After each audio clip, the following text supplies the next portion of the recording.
बहुत स्वागत है। मैं ब्रिजेश। आज फिजिक्स का 4th लेक्चर है क्लास 12 के लिए, जिसमें हम लोग पढ़ेंगे विद्युत क्षेत्र। विद्युत क्षेत्र को इलेक्ट्रिक फील्ड कहा जाता है। इलेक्ट्रिक फील्ड की पहले डिफिनीशन देख लेते हैं।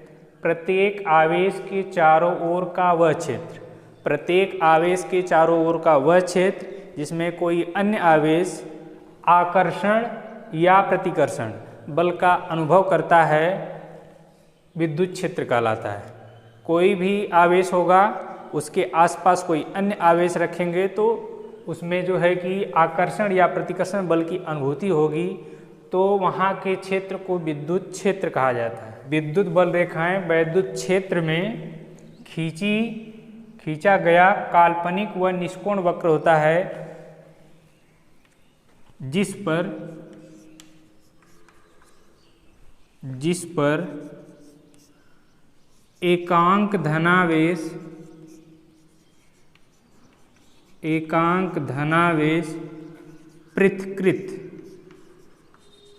पृथक्कृत होता है। इसके कुछ गुण होते हैं विद्युत बल रेखाओं के। फर्स्ट में प्रॉपर्टीज में हम ले लेते हैं गुण में कि आपने दो प्रकार के चार्ज पढ़े हैं, एक पॉजिटिव चार्ज होता है, एक निगेटिव चार्ज होता है। तो वैद्युत बल रेखाएं सदैव धनात्मक आवेश से ऋणात्मक की तरफ चलती हैं, धनात्मक आवेश से ऋणात्मक आवेश की तरफ चलती हैं। इसका डायरेक्शन इस तरह होगा, प्लस से माइनस की ओर। और ऐसे हम खींच के दिखा सकते हैं। यह हो गया आपका विद्युत बल रेखाएं। फर्स्ट प्रॉपर्टीज में है कि वैद्युत बल रेखाएं सदैव धन आवेश से ऋण आवेश की ओर चलती हैं। दूसरे प्रॉपर्टीज में है Q आवेश पर वैद्युत बल रेखाओं की संख्या Q/ε0 होती है। Q आवेश पर कोई आवेश Q होगा, उस पर वैद्युत बल रेखाओं की संख्या Q/ε0 होती है। इसके पहले लेक्चर में हम लोग ε0 का बीमा मात्रक और इसके मान को देख चुके हैं। इसका मान होता है 8.85 × 10⁻12 newton coulomb square, newton by metre square. और जो है कि इसका मात्रक भी हम लोग देखे थे और बीमा भी। तो यह तीसरी प्रॉपर्टीज में था। एंड सेकेंड प्रॉपर्टीज में। एंड थर्ड प्रॉपर्टीज में रहेगा वैद्युत बल रेखाएं एक दूसरे को कभी नहीं काटती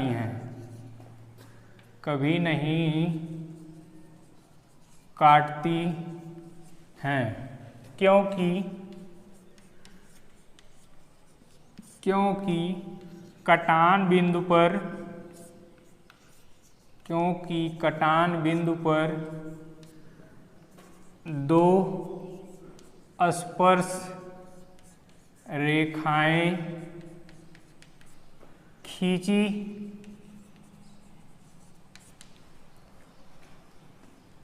जा सकती हैं, जो कि असंभव है। फ्रेंड, यह आपके लिए थर्ड प्रॉपर्टी बहुत ही इंपॉर्टेंट आपसे पूछा जाता है मल्टीपल चॉइस क्वेश्चन में 1 नंबर का, कि वैद्युत बल रेखाएं क्या एक दूसरे को काटती हैं? तो आपका जवाब होगा नहीं। क्यों? क्योंकि वैद्युत बल रेखाएं एक दूसरे को कभी नहीं काटती, क्योंकि कटान बिंदु पर दो स्पर्श रेखाएं खींची जा सकती हैं, जो कि असंभव होता है। नेक्स्ट है फ्रेंड विद्युत क्षेत्र की तीव्रता। विद्युत क्षेत्र की तीव्रता, इंटेंसिटी ऑफ इलेक्ट्रिक फील्ड। यह क्या होता है, एकांक वैद्युत क्षेत्र में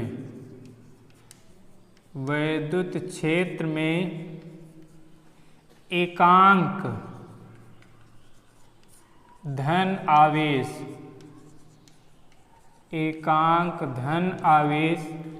पर लगने वाला बल F वैद्युत क्षेत्र की तीव्रता कहलाती है।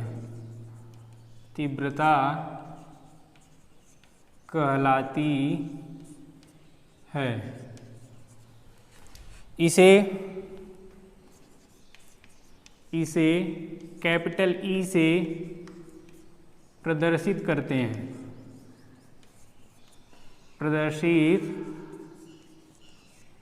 हैं। यह एक सदिश राशि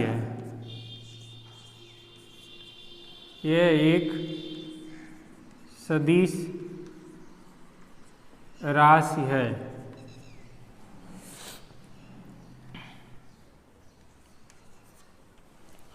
फिर से एक बार, वैद्युत क्षेत्र में एकांक धन आवेश पर लगने वाला बल, वैद्युत क्षेत्र होगा उसके अंदर कोई एकांक परीक्षण आवेश या धन आवेश होगा, तो उस पर लगने वाला जो बल होगा वही वैद्युत क्षेत्र की तीव्रता कहलाएगी।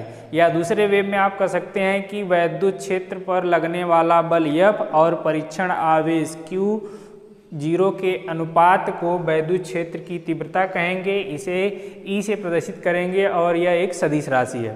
तो इसको हम फार्मूले के रूप में लिख सकते हैं कि यह एक सदिश राशि है, तो इसको वेक्टर के फॉर्म में लिखा जा सकता है।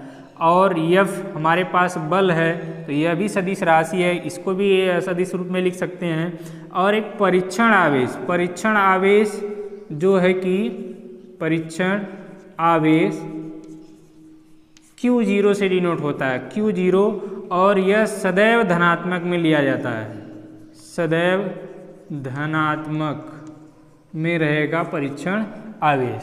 तो यहाँ से इसके लिए फार्मूला हो जाएगा vector E is equal to F upon Q0।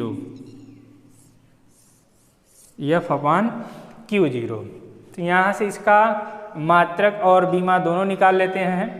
तो इसका जो है कि मात्रक हो जाएगा, बल का मात्रक होता है न्यूटन अपान Q0 भी परीक्षण आवेश है, तो आवेश का मात्रक होगा कूलाम। तो इसका मात्रक हो जाएगा न्यूटन बाई कूलाम, या इंग्लिश नोटेशन देखना चाहें तो न्यूटन बाई कूलाम लिख सकते हैं। यहीं पे इसका डायमेंशन भी देख लेते हैं, बीमा डायमेंशन F बल है हमारे पास, तो बल की बीमा हम लोग जानते हैं L T⁻² होल अपान, नीचे आवेश है तो आवेश का बीमा होता है AT, तो यहाँ पे लिख लेंगे AT। अब इसको सॉल्व आउट करेंगे आगे तो आपको मिल जाएगा m, यहाँ पे T⁻L एक ही बार है तो L को ऐसे नोट कर लेते हैं। T जब ऊपर जाएगा तो इसका साइन चेंज हो जाएगा, इसके साथ जाके मिलेगा तो T⁻³ हो जाएगा, एंड A ऊपर जाएगा तो A⁻⁻1। यह आपका हो गया वैद्युत क्षेत्र का मात्रक न्यूटन बाई कूलाम, और इसकी बीमा हो गई L T⁻³ and A⁻⁻। Next friend हमारा विद्युत आवेश के कारण विद्युत क्षेत्र की तीव्रता निकालना है। विद्युत आवेश, कोई बिंदु आवेश है हमारे पास, वह विद्युत क्षेत्र में रखा है, तो किसी बिंदु पर हमको उसकी क्षेत्र की तीव्रता फाइंड करना है। तो इसके लिए पहले हम देखेंगे, हमारे पास एक आवेश है Q, और यहाँ से स्मॉल r डिस्टेंस पे एक परीक्षण आवेश लिया गया है Q0। ये पॉइंट P है, यहाँ पे पॉइंट को O से डिनोट कर लेते हैं। इसका डायरेक्शन वेक्टर E इधर और बल भी इधर ही कार्य करेगा। तो इस पर लगने वाला विद्युत क्षेत्र की तीव्रता हमको फाइंड करना है। तो फ्रेंड हम लोग कूलाम का नियम जानते हैं, कूलाम का नियम इसके पहले लेक्चर में हम लोग पढ़ लिया है। उसका फार्मूला आया था F = 1/4πε0 Q1 Q2, जहाँ पे Q1 और Q2 था वहाँ पे Q और Q0 लिखेंगे और नीचे R का स्क्वायर होगा। तो आइए देख लेते हैं इसको। कूलाम के नियमानुसार, कूलाम के नियमानुसार F इज इक्वल टू, इसको लिख सकते हैं क्योंकि हमारे पास दो आवेश हैं, उनके बीच का डिस्टेंस R है, तो कूलाम का नियम F is equal to 1/4 pi epsilon 0 Q into Q0 divide by R का स्क्वायर। इक्वेशन नंबर 1 मान लेते हैं इसको। आगे फ्रेंड हमको इसको वैद्युत क्षेत्र की तीव्रता फाइंड करना है। तो वैद्युत क्षेत्र की तीव्रता अभी जस्ट हम लोगों ने पढ़ा है, vector E is equal to F upon परीक्षण आवेश, परीक्षण आवेश Q0 है, तो यहाँ पे हो जाएगा Q0। F का मान समीकरण 1 से यहाँ पर जब रखेंगे तो 1/4 pi epsilon 0 Q into Q0 divide by R का square and whole upon Q0। Q0 से कैंसिल होगा, तो आपके पास वैद्युत क्षेत्र की तीव्रता 1/4 pi epsilon 0 Q upon R square होगी।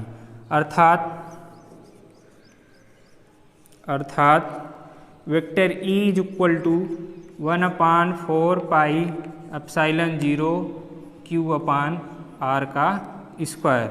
और वैद्युत क्षेत्र का मात्रक अभी हम लोगों ने निकाला है न्यूटन बाई कूलाम होगा।